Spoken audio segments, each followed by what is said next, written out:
Salam, selamat sore.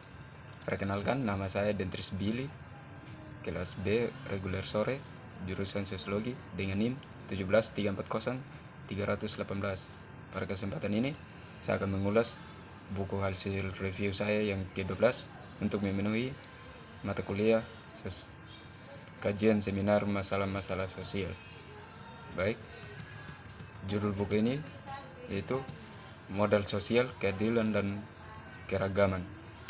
Modal sosial adalah istilah yang digunakan oleh Robert Putnam dalam buku larisnya Bowling Alone: The Collapse and Revival of American Community pada tahun 2000. Ini adalah seruan yang jelas untuk keterlibatan sipil yang diperbarui di dunia industri barat, terutama Amerika Serikat. Sosial tesis modal telah terbukti menjadi luar biasa kuat, melahirkan industri penelitian yang benar-benar menganalisis setiap aspek modal sosial di Amerika dan sekitarnya. Dampaknya dirasakan melalui dari pejabat, petinggi politik, melalui kalangan akademis dan organisasi kemasyarakatan setempat untuk warga Amerika rata-rata.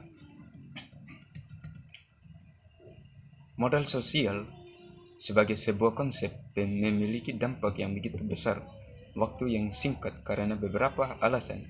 Pertama, ini merupakan pergeseran penting fokusnya dalam teori politik barat, jauh dari negara atau warga ke ruang sipil. Di antaranya, dalam hal ini, tesis modal sosial belajar dengan dua aliran pemikiran berpengaruh dalam liberal kontemporer, teori demokrasi, yaitu komunitarianisme dan teori jalan ketiga. Di kedua kasus yang ruang sipil atau komunitas adalah titik awal analisis daripada warga negara liberalisme yang memegang hak atau status sosialisme atau demokrasi sosial yang memiliki kesetaraan.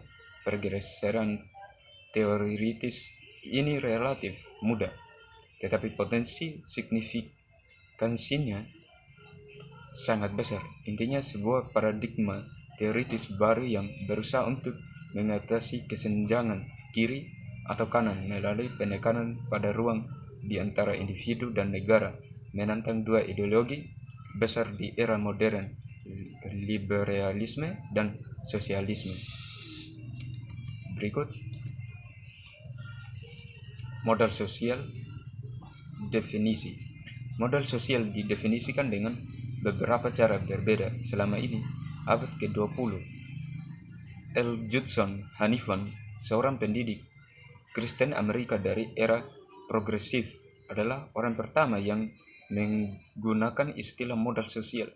Pada tahun 1916, definisinya memulai tradisi Amerika dalam literatur modal sosial yang cenderung menekankan sifat fungsional dan dari sosial modal sebagai investasi di masa sekarang yang akan meraup publik lebih besar dan keuntungan pribadi di masa depan. Dalam penggunaan frase modal sosial, niat baik, persekutuan simpati, dan hubungan sosial antara individu dan keluarga yang melakukan unit sosial komunitas secara keseluruhan akan diuntungkan dengan kerjasama semua bagiannya. Sementara individu akan menemukan dalam asosiasinya keuntungan dari bantuan, simpati, dan persekutuan dengan tetangganya. Putnam dan Goss pada tahun 2002 pada bukunya yang halaman keempat berisi tentang seperti yang Putnam simpulkan. Akun Hanifan tentang modal sosial diantisipasi hampir semua elemen penting dari interpretasi selanjutnya dari konsep ini. Warga Kanada menyediakan akun modal sosial berikutnya melalui keduanya. Saluran akademis dan resmi pada tahun 1957, Komisi Kerajaan Prospek Ekonomi Kanada menerbitkan laporan berjudul Perumahan dan Modal Sosial. Berbeda dengan pandangan Amerika tentang modal sosial, laporan ini melihat pembangunan komunitas sebagai tujuan itu sendiri dan bukan sebagai alat untuk melayani tujuan lain yang mungkin lebih besar. Berikut masa lalu, sekarang, dan masa depan, tantangan keadilan dan keragaman. Tesis Putnam menakutkan dalam ruang lingkupnya dan bobot buktinya terkumpul seperti yang dikomentari oleh seorang kritis. Ini seperti menyesap dari api hidran untuk mempertahankan fokus yang tajam pada pertanyaan yang ada. Buku ini memusatkan perhatian pada masalah partisipasi dan kepercayaan masyarakat masa lalu, sekarang, dan masa depan. Amerika Serikat. Sepanjang saya subjek tesis modal sosial untuk analisis dari kedua budaya dan gender perspektif, ini penting mengingat sejarah yang sangat berbeda kelompok di Amerika selama abad ke-20, bukan untuk berasumsi bahwa di sana adalah salah satu kisah komunitas yang universal untuk diceritakan. Metanaratif seperti itu akan mengaburkan sejarah khusus yang unik perempuan dan budaya minoritas selama periode waktu yang sama. Pengalaman kewarganegaraan khusus perempuan ini surga historis era progresif, dan juga selama penurunan saat ini adalah salah satu fokus utama.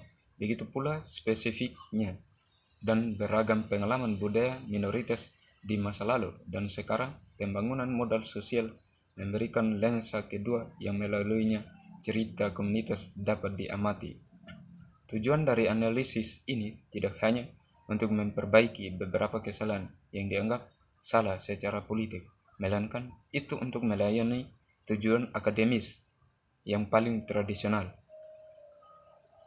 Berikut era progresif masa lalu. Di bab terakhir dari Blowing Alone, Robert Putnam membuat misalnya era progresif, sebuah masyarakat yang dianggap penuh modal sosial, memberikan model keterhubungan sosial yang sebagian besar positif.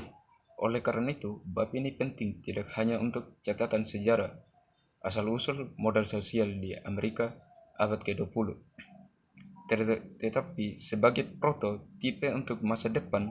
Seperti komentar Putnam ketika ditanya mengapa dia berkembang, artikel aslinya menjadi buku panjang penuh paralel yang dalam antara kami kesulitan saat ini dan masalah yang dihadapi Amerika di akhir Gilded Age tidak berpikir oleh saya ketika saya menulis artikel itu, dan saya pernah tidak mulai berpikir tentang cara memperbaiki masalah jika transisi dari Gilded